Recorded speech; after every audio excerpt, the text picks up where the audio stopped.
Namaste, friends, and welcome back to the podcast. This week we are talking about love, but not the fun, fuzzy kind, but the kind that requires us to really work at it, quite frankly. Uh, Love is truly the most important thing there is in this world, and it's really who we are as souls.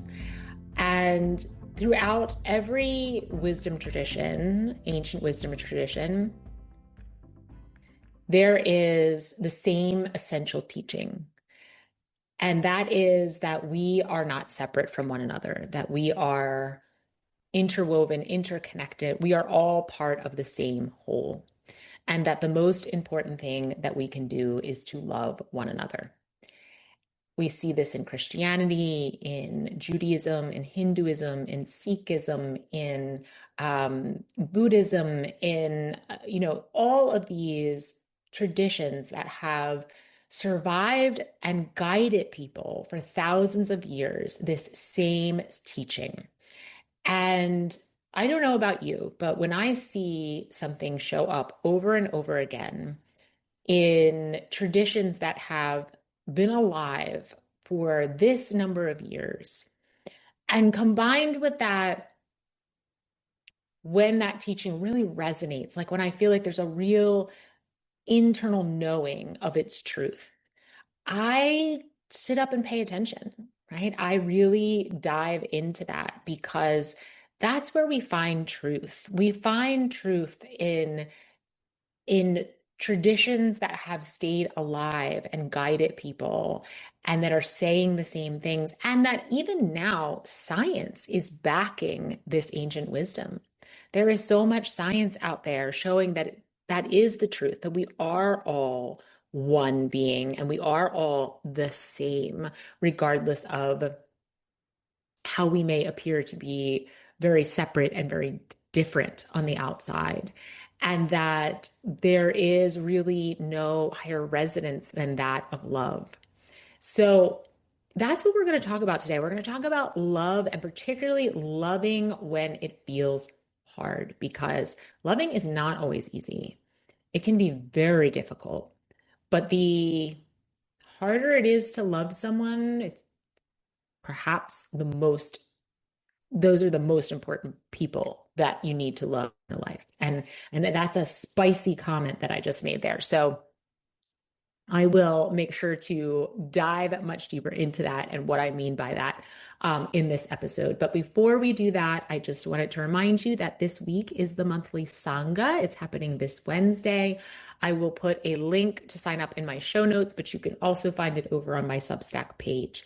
And this is a monthly gathering of like-minded women who really enjoy diving deep. They really enjoy exploring spiritual concepts so that they can put them into practice in their everyday lives.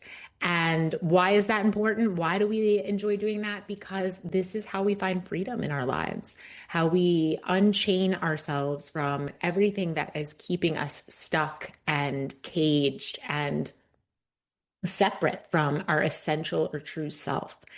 And this series that I'm currently doing is on the kleshas, which in yoga are the 5 roots or causes of suffering for all human beings. So any form of suffering that you have ever experienced or will ever experience in your life falls into one of these 5 buckets. And so what yoga philosophy says is that we don't have to suffer, that these are the causes of suffering, but they are because we are not living from our truth, and we are not recognizing what we're doing that's actually creating our own suffering. And so as we go through them each month, we're coming to realize how we are contributing to our own suffering, and what we can do to alleviate that and set ourselves free. So this is month 3 that we've been working on these kleshas, and you don't have to have gone to the other 2. They are independent of one another. So please feel free to show up to this one if you haven't been to the other 2. And we run it the same each month. I dive deep into teaching you about whatever the topic is. And then we meditate, we journal, we reflect, and we share. And of course, sharing is always optional. No one is required to share, but what I've been finding each month is that people are really loving the sharing. They want to share because it feels good to be in community with like-minded people who are going through similar things. You know, they might not be going through the exact same scenario, but the emotions that they are left holding from what they're going through are very similar.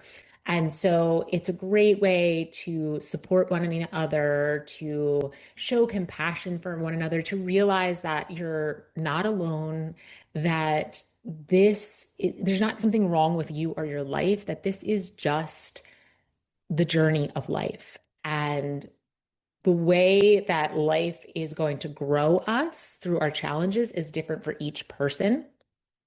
You'll all be grown through different scenarios, but the growth is the same, and the pain and the struggle is the same, and the freedom is the same too.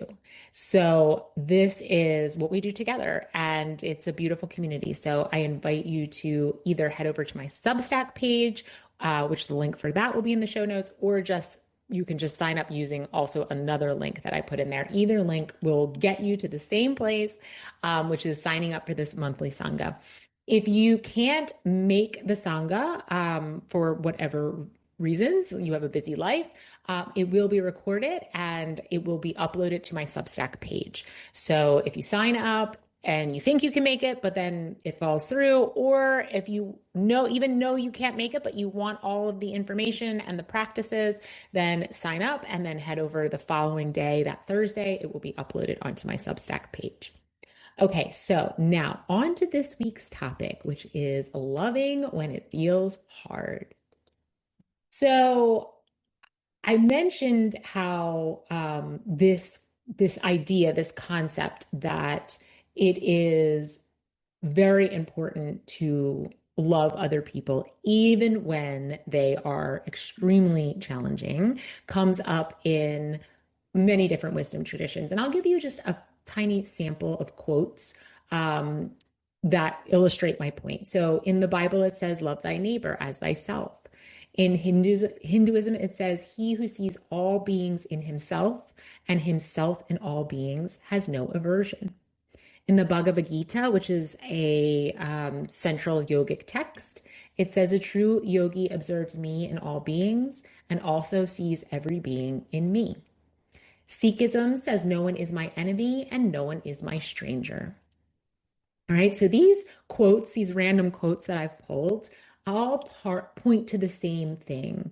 We can call, our source God, consciousness, divine, Buddha nature, Allah. There are countless names for a higher power. And each tradition uses different languages, and they have many different traditions that are part of their particular tradition, but the essence of the teachings is the same. We're not separate from one another. And beneath all of our differences, our personalities, our opinions, our wounds, this is a big one, our beliefs, our stories, right? There's one shared essence moving through all of us. And that our job here in this lifetime is to try to do our best to see past anything that would make us believe otherwise, that would make us believe that we are separate. And this is really hard to do, right? I am very certain that you have challenging people in your life. It could be a family member, it could be a boss, a neighbor, a child, a friend who you thought was a friend and then maybe exhibited some behaviors it's now making it hard for you to see this person as a friend. We can't escape it because the truth of who we are is covered over by all those things that I mentioned, a lot by our wounds, a lot by our stories and beliefs. Those things, those wounds and personalities and beliefs and stories, they act as a costume that we put on top of the truth of who we are. And so it can be really hard to see people as the truth of who they are, which is a soul, which is a part of a divine consciousness, which is really love, right? We are love. That is what we are. We are peace. We are love. It can be really hard to see another person that way when they're being hurtful, angry, unfair, frustrating, selfish, right? These are all unappealing qualities of the ego nature of this human experience when we're living from the ego. And it can feel like it's impossible to love certain people. And I know this all too well. I have had many experiences in my life with really people that were quite close to me, that it felt very hard to love them. And for some of them, it was just hard to love them in moments. And for others, it was hard to love them at all.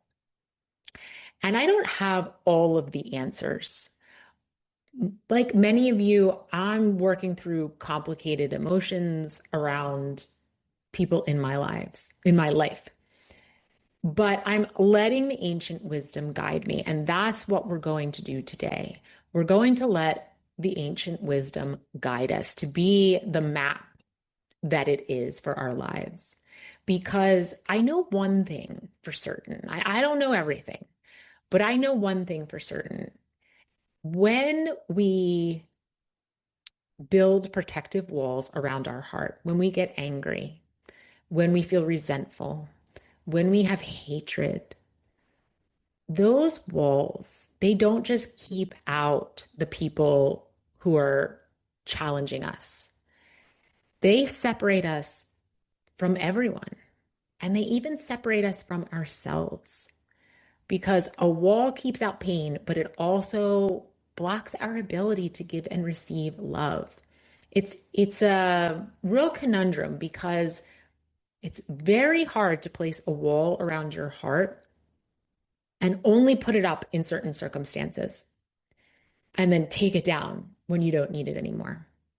The wall becomes an encasement, becomes a cement armor. And we then block our ability to be as loving and open and receptive as we would probably like ourselves to be toward us, toward the people we love and care about, and towards life in general, and towards ourselves. So I think that's why this topic is really worth exploring, because I want you to feel safe in yourself to fully love and be loved. And when we hold that anger, we are shutting ourselves off from ourselves. And we can't fully heal because we have blocked our healing. We've blocked our own healing, our own freedom by holding that anger or resentment or whatever the feeling is. So let's get into that's why I think it's important. So the other first thing I'd like to say is that love does not mean abandoning yourself. So in yoga, there is the 10 ethical guidelines, and the first one is ahimsa. And ahimsa means non-harming or do no harm. And that has many different, that applies to all areas of life. But in this particular topic that we're talking about relationships that really challenge us, I want you to think about that in the form of not harming yourself. So to look past somebody else's poor behaviors or actions and be able to recognize that, yes, they are a soul beneath that. They are not their wounds. They are not their behaviors. They are a soul beneath it. To be able to do that is not an invitation to remain in relationship with someone who harms you. Okay, so we practice ahimsa first, non-harming first. I will say it flat out, and I've had some in my own life. Some relationships cannot and should not be saved. Flat out, no question, right? Some of them have to go. And we can recognize someone's divinity. We can choose to see past those harmful behaviors and see who they really are underneath of them, while also creating the distance that we need to keep ourselves safe on all levels. So I want to say that before we get further into this episode. Loving does not mean you keep someone in your life if they don't belong there, but you can still love them. And you can still recognize who they are, and you can still understand that what they're doing comes from a place of pain and a place of being unhealed without subjecting yourself to that. Okay, so let's just take a moment and maybe bring someone to mind that you find really, really just really challenging to love, right? Again, this could be a boss, a coworker, a family member, not someone who's done really terrible things to you, but someone who just gets under your skin. Like they just annoy you. You don't believe that the way they live their life is right. Maybe you think they're selfish or immoral or just flat out a jerk, right? Like there's just something about this person that gives you that like sensation inside, right? You don't want to be around them. You don't want to talk to them, but unfortunately you have to, right? If it's a coworker, right? Unless you quit your job, you're still talking to them. If it's a neighbor, they live next to you. So what are you going to do, right? So somebody like that. So how do we start seeing past these behaviors? How do we, decide that we're going to disengage from this anger? We're going to take that wall around our heart down. And the first step really is to recognize that when you feel that way, when you feel the anger and the resentment and the frustration and the ick factor and the disgust is a big one, you've been pulled off your center, right? You are no longer in the seat of the soul. You are no longer in the higher self. And that's okay. I'm not saying there's any shame or blame that goes along with having those feelings and recognizing that you've been pulled off your center, right? We're human. We're going to have emotions, and emotions are great because they give us a lot of information about what's acceptable to us and what's not, and what's healed and what's not, and where our work lies, quite frankly. But once you recognize it, once you're like, oh my gosh, that person, they just drive me up a wall, or I just really don't like them. It could even be someone who's like honking at you in traffic, right? And wanting you to go faster, even though the car in front of you is like you slam into them if you went any faster, right? Someone like that. Once you see, oof, I've got pretty strong emotions rising here and they're unpleasant ones, that's the moment to pause. You recognize it, you see it, and you take a few deep breaths and you ground into your body. And maybe, depending on your belief, you ask for a little help. So you ask your higher power, whatever that looks like, whatever name you use, whatever feels good to you. You ask something bigger than you for the ability to come back into your center, come back into your higher self, detach from this response, this kind of knee-jerk reflexive response that you may want to have, which our responses are our wounds, just so you know. So when you find yourself really ready to go off on somebody, that's your egoic response to an unhealed wound. And we all have them, okay? There's again, no shame, no blame. Everything that I say here today is just part of the human experience. But if we want to be free, in our lives, we have to start becoming aware. And we have to start choosing differently because so much of life comes down to a choice. So much of your ability to be free comes down to the decision to be free and then doing what you need to do to free yourself. No one can free you. Only you can free yourself. So when you start seeing this knee-jerk reaction that you want to have in response to somebody else's, behavior, something they did or something they said, that's your moment to pause, take a few deep breaths, ask for a little guidance. Maybe it's from nature, right? Maybe nature is your higher power or that's something that's bigger than you. And choose how you want to respond. Just choose, right? What actually is happening here, right? Why am I so triggered?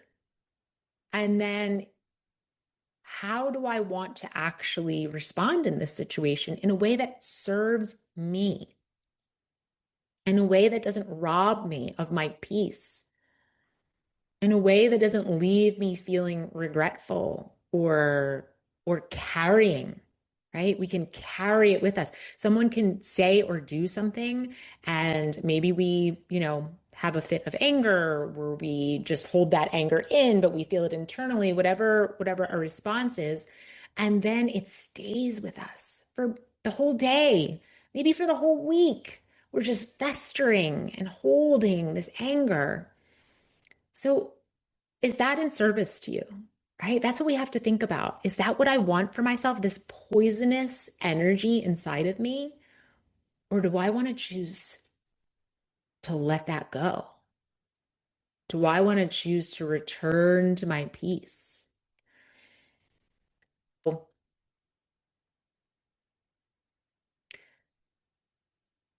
And it's a choice that we get to make.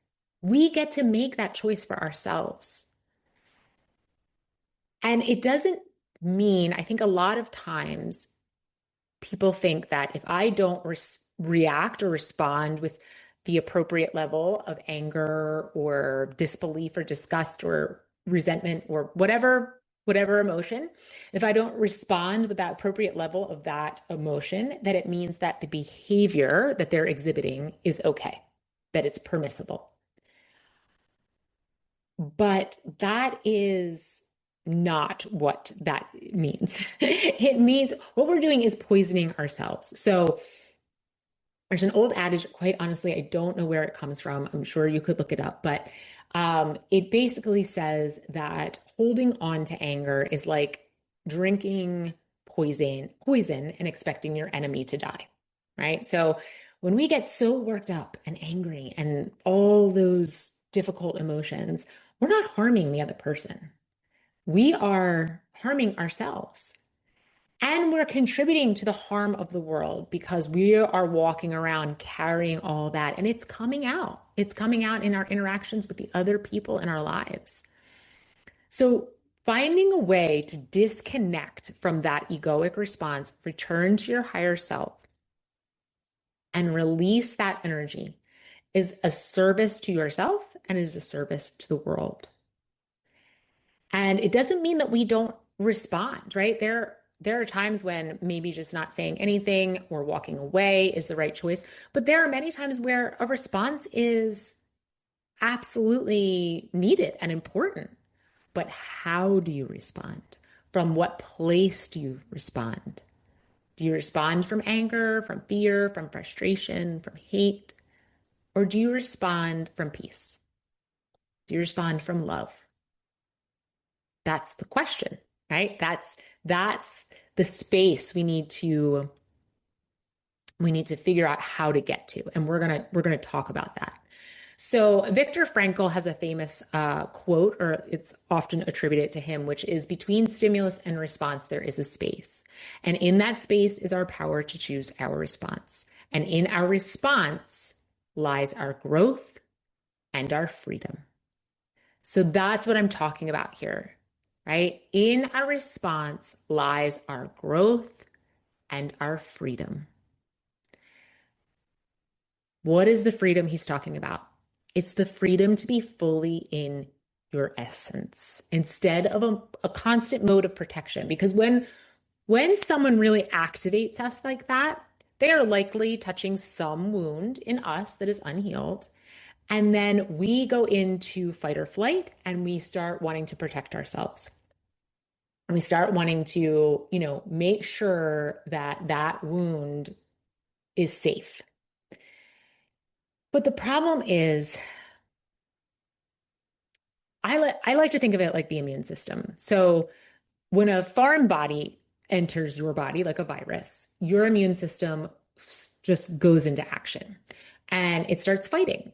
It starts trying to protect you from this foreign body.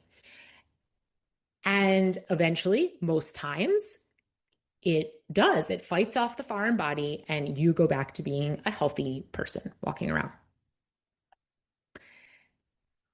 Triggers and our egoic responses are kind of similar.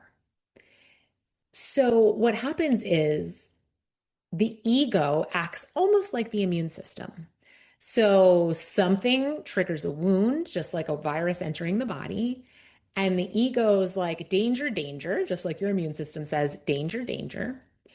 And it activates, just like your immune system activates. But here's the difference: your immune system heals, your ego just tries to protect you from from the pain of reactivating that wound. And it does that by trying to protect itself, right? By having the anger, by having the resentment, by pushing someone away or fighting against them or hating them. But what happens is it doesn't heal the wound. Whatever was triggered inside of you, that wound, it's not healed. It's just like your ego went in and placed a covering over it so no one would touch the wound. The wound is still there. It's still festering. It's still painful. It is not healed. It is just like a little, a band-aid was placed on top of it until the next person comes along and rips off the band-aid. Now your ego has to come back in, recover it up with the band-aid, and hope to God that no one comes back and rips the band-aid off again. But of course they will, right? Because that's life. And because life sends us exactly what we need to heal. So we will keep encountering situations and circumstances and people who are ripping the band-aid off the wounds that we need to heal. So we get the choice to play that game over and over and over again or heal the wound, right? Heal the wound or keep playing the game of replacing the band-aid and going through all the pain. Each time you go through the pain, it's not that it's not painful, right? So that space between stimulus and response that Viktor Frankl is talking about, that's where the real spiritual practice lives. Because in that space, you get to witness yourself and what's happening inside you. You get to choose your response. And you get to heal the wound, right? Get to heal the wound. So in a way, this is also probably a very feisty thing to say, but in a way, our triggers are our greatest gifts because they show us where we're not healed and where we need to do the work. And that is a beautiful gift. That's a step towards freedom. So you can actually thank these people in your life that are really challenging to love because they are helping you to see where you still aren't free. So the first thing is take that breath, take a pause, take a few deep breaths, ask for help, recognize that your response is actually covering over a wound. Maybe get curious about what that is, and then try to respond from your center in the best way that you can. The second thing is to not take anything personally. So we've been saying it throughout the whole episode that people people's behaviors are often a result of their own wounds, their own things unhealed, their own unhealed parts. And when someone does something or says something that you find appalling or wrong, it's easy for us to think, why would you do that to me? Why are you saying that to me? I didn't do anything wrong to you. I didn't hurt you in any way. Why are you hurting me? We can really take it personally. And here's the thing, everything that anyone ever says or does is a reflection of their own internal experience. It is always about them. I highly recommend the book, The Four Agreements by Don Miguel Ruiz.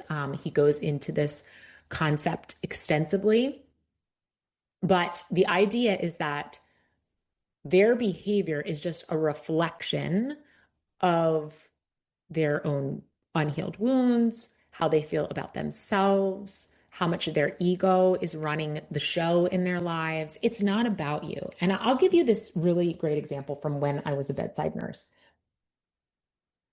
As a bedside nurse, you're seeing people in not on their best days for the most part, right? They are in the hospital, they are scared, they are sick, they are afraid, they feel really out of control. And as a result of all of that, a lot of times they don't display the best behavior, right? They can become very difficult. And as a nurse, you could take that personally. You could say, I could have said to myself, well, why are they treating me this way? And they can treat nurses very poorly. I mean, the way that, you're spoken to and the way that they can be very unkind. Not everyone, right? This is not everyone, but this is a common thing that when people are fearful, when they're in a place of fear, which they often are when they are in the hospital, they will try to control the situation in this scenario in any way that they can because it gives them a sense of safety that they're in control. And so they may yell at the nurse, throw things at the nurse, just say unkind words, refuse to participate in care. They can be very difficult. Okay. So it happens. And what I found over the years is when I learned that behavior wasn't about me, that behavior was about how they were feeling. And I continued to show up into their room with loving kindness, continuing to be respectful, continuing to ask them what their needs were and fulfill them to the best of my ability, to show up when I said I would show up, right? If I say I'm going to be back in 15 minutes, to be back in 15 minutes, to communicate clearly with them about what was happening with their care and what they could expect with their care. Kindness, compassion, respect, regardless of how they were treating me. And that was okay because I knew it really wasn't about me. What happened for them is that they felt safe. And then everything started to turn around, right? You can actually get fired as a nurse. I don't know if you know that, but patients fire their nurses, which means they basically tell a nurse to get out of their room and never come back, right? And this often happens when a patient is being really difficult and the nurse responds by essentially saying, don't do that. You're not going to treat me this way, et cetera, et cetera. And the patient will say, get out of my room and don't come back. And I can tell you with 100% truthfulness, I was never fired by a patient. And I was never fired because I saw the behavior for what it was. And then I helped them to feel safe. And then they completely turned around.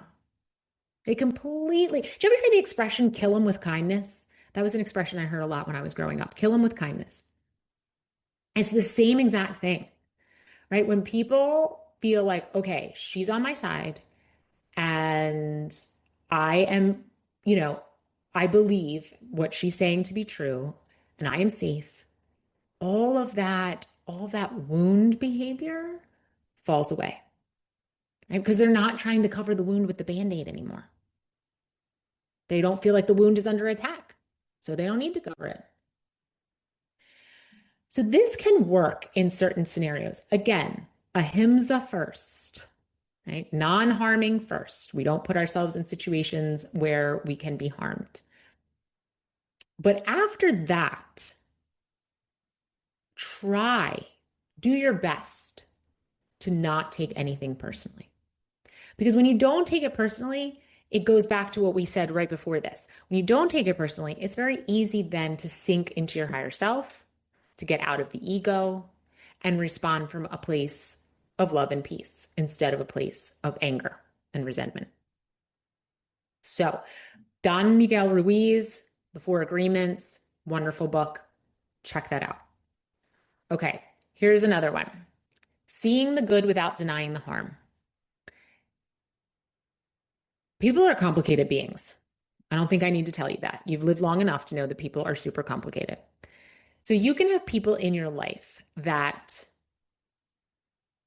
are great sometimes, right? They can be loving, kind, compassionate, helpful, right? But then other times they can be a nightmare, right? Or maybe their behavior is always a nightmare, but yet they're like a huge animal person and spend all their time like adopting stray animals and caring for them, right?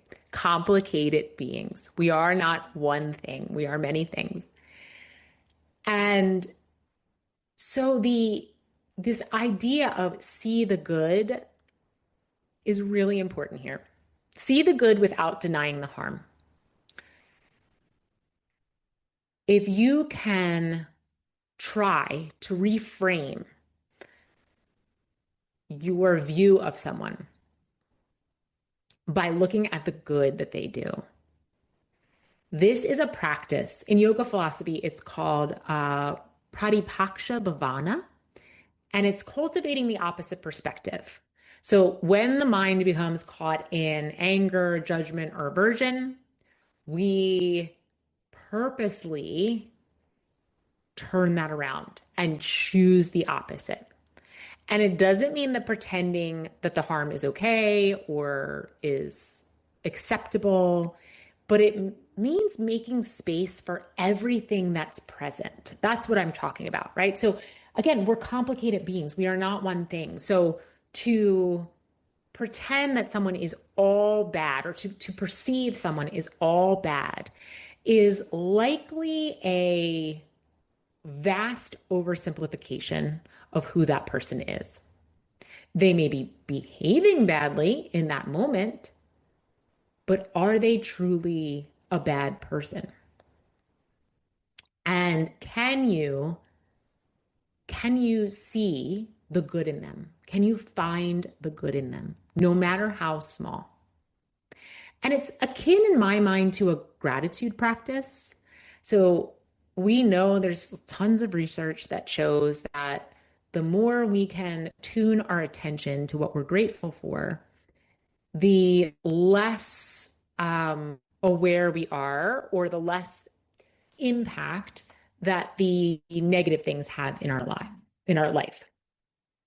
So the more, if let's say you're going through something really difficult in your life, but every day you make it a practice to write down the things that you're really grateful for and really feel the emotion of that gratitude, you're going to cruise through that difficult situation much more easily than if all you do is pay attention to the hard stuff. And this is the same in relationships. So if you can train yourself to see the good, to see the light instead of just the dark. You may still have to set boundaries. You may still have to have difficult conversations. You may still have to take action, but it will help you take that action from the seat of the higher self. And it's not always easy. Sometimes you're reaching, you're reaching for what you can find that's good about someone. But maybe, maybe they're a terrible boss, but an amazing parent. Or maybe they're super selfish, but in their selfishness, they built this like business that actually did some good in the world. Or maybe, you know, they are a great friend, even though they are a terrible neighbor. It's a matter of choosing. Again, we come back to choice. It's a matter of choosing where you place your attention. So I think that's enough for this week. I think I'm going to turn this into a two-part series because it's a lot. It's a lot. So let's just review what we talked about, right? We talked about how important it is to love other people, all people, including those who are extremely difficult, right? And how when we don't, when we're not capable of that, we really are harming ourselves. We're really placing walls around our own hearts and harming ourselves.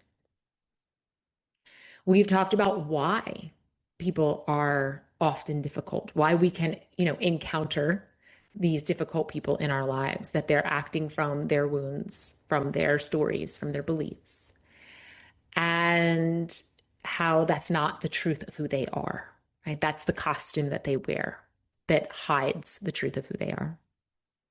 We talked about ahimsa, non-harming, right? So we can see someone for the truth of who they are, right? We can sit back into the higher self, see them as a soul, as they are, and still protect ourselves, non-harming. We talked about the pause, the importance of the pause, taking some breaths, recognizing when the ego has been activated, and then choosing to unattach from that ego response, maybe asking for some help from a higher power to do that, and to respond from love instead. And then we talked about the freedom that exists there, right? That we actually should be thankful to these very difficult, challenging relationships that we have because they show us where we're not free. And then we get to choose. We get to choose to heal the wound or just cover it over with a band-aid. We talked about not taking anything personally because everything is a reflection of someone else's internal environment. It is not about you. And then lastly, we talked about seeing the good without denying the harm. And it's a difficult balance. This is not easy. And I wrote two posts about this on my Substack, and I wrote it because a friend of mine was having trouble with this, and I know it's a common problem, and so I decided I would write about it.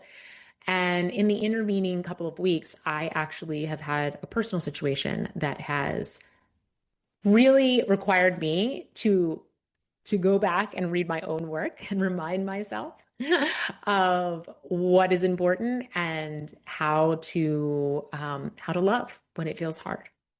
So it's a practice just like all the other things that we talk about. It is a choice and it is, something that we can cultivate over time. And we make it pulled out of our center, right? You may find yourself being pulled into anger as I was just a few days ago. And then you get to choose. You get to go back and choose. And that's the freedom too, right? There's freedom in healing the wound, but it does take time. But the freedom to choose is also a tremendous gift that we don't have to be locked in the cycle. We don't have to believe that the only way of existing is the way we've been existing. And I think that's a tremendous gift. So we'll pause here. We will go over to my Substack and read the posts if you want to, go into this even more. And next week I'll be back and we will talk about the second part of loving when it feels really impossible. Namaste, friends. Have a great week.